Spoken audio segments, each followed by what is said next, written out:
Yes. Now I've spent the past couple of months creating a stash of videos to help smaller guys fight larger opponents.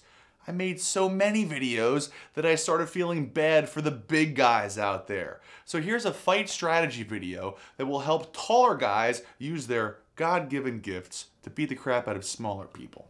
Now the most important thing that a taller fighter needs to do is take advantage of his range.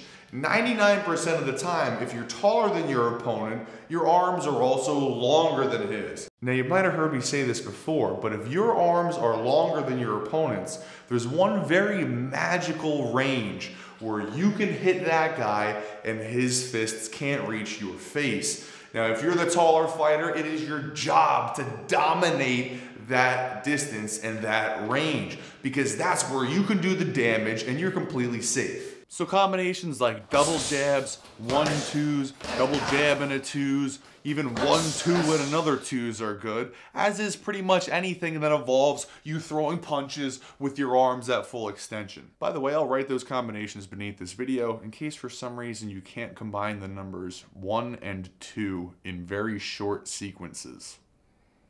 Now the most effective way to use your range to your advantage is by making all of your attacks take exactly half the time that your opponent's attacks take, which is actually a lot easier than you think.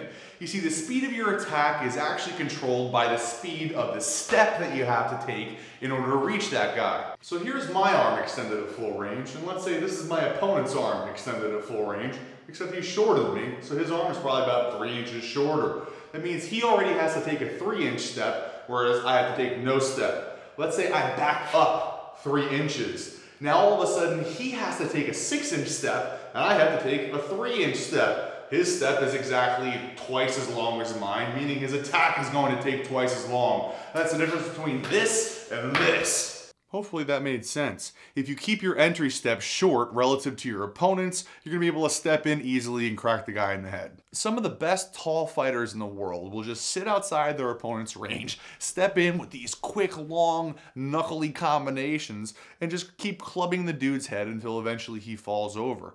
Vladimir Klitschko has been the heavyweight boxing champion of the world since 2005, doing exactly this. In fact, he's been boringly beating people for so long using this kind of boring ass distancing strategy that they stopped televising his boring ass fights.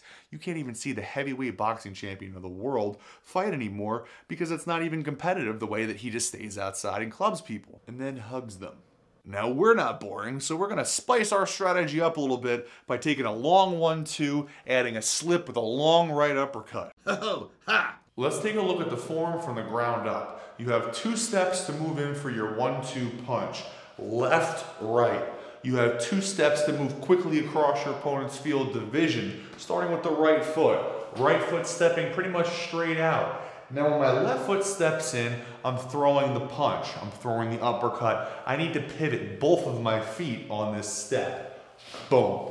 Okay, done a little bit more up to speed. Left, right, right, left. Okay, then I'm left in this pivoted position. I've thrown my uppercut. Now I need to get out and maintain my distance. I do that by taking a right step back to start and then a left step. Right, left. Little slide step for you. 1-2, slip, punch, retreat. A little bit quicker. Boom, boom, and I'm out. Yeah, yeah. 1-2 step, uppercut, retreat. 1-2 step, uppercut, retreat. Anytime I have a combination that I like, I drill it over and over and over again, trying to make it faster or more powerful or just generally more vicious.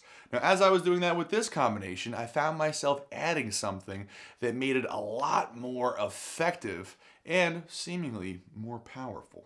The change that I ended up making happened as I was trying to slip faster across my opponent's field of vision and quicker to the outside. What happened was, in order to keep up with the momentum of my own big old head moving this way, I had to start taking a small hop in order to reposition my base. So the footwork ended up becoming 1-2 step hop, with that pivot. If you try this a few times, you'll find that you'll end up further outside your opponent on a good attack angle, that position where you can hit that guy and he can't hit you back. You'll also find that if you're explosive when you're landing in the way that you plant your feet and twist your torso, you add a lot of power to this movement as well. Now there's going to be a bunch of guys out there who say some really mean things in my comments section because the reading materials that they received from their weekend boxing trainer certification course specifically say that you're not supposed to tell anybody to jump or leave the ground when boxing.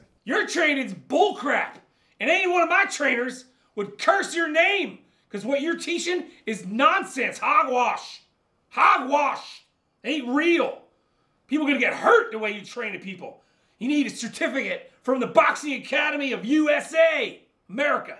Now you should not do this if you're fighting next to a curb. You shouldn't do it if you're on an ice skating rink, and you shouldn't do it into your opponent's feet where you could potentially get tripped up and lose your balance. But hey, you're not gonna get tangled up with his feet anyhow because you're keeping distance. You're not jumping in there, you're staying outside. So that's pretty much it for this video. Now, if you are a taller fighter, I've thrown a couple of other free videos up on my website that'll also work in conjunction with your strategy. Boom! You can click there in order to access those videos. Now, if you're not a taller fighter and you just happen to be watching this video, bam! You probably want to check out the entire program on how to fight somebody bigger than you. So go check out some of those videos. But now while you're waiting for your opportunity to click stuff, I'd like to thank my boy Al from over at CasePicks.com for, boom, my custom FightSmart iPhone 5 case. Hell yeah, nobody has that. But if you wanted it, you could get it from CasePicks.com. And if anybody else wants to send me some free stuff, bam, holler at me. Let the river of freeness flow.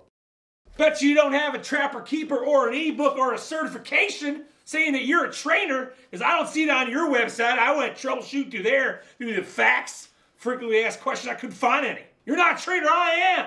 I learned online. I learned in the computer, because I use my brains to train. Now I can train anybody. You're just hogwash, teaching bullcrap to bullheads. Nonsense. Show me your trapper keeper ebook that says you're qualified to teach, and I'll eat my pants. All of them, from the knee down to the leg. Then maybe the buttocks. I don't know. A little cheese. Yeah.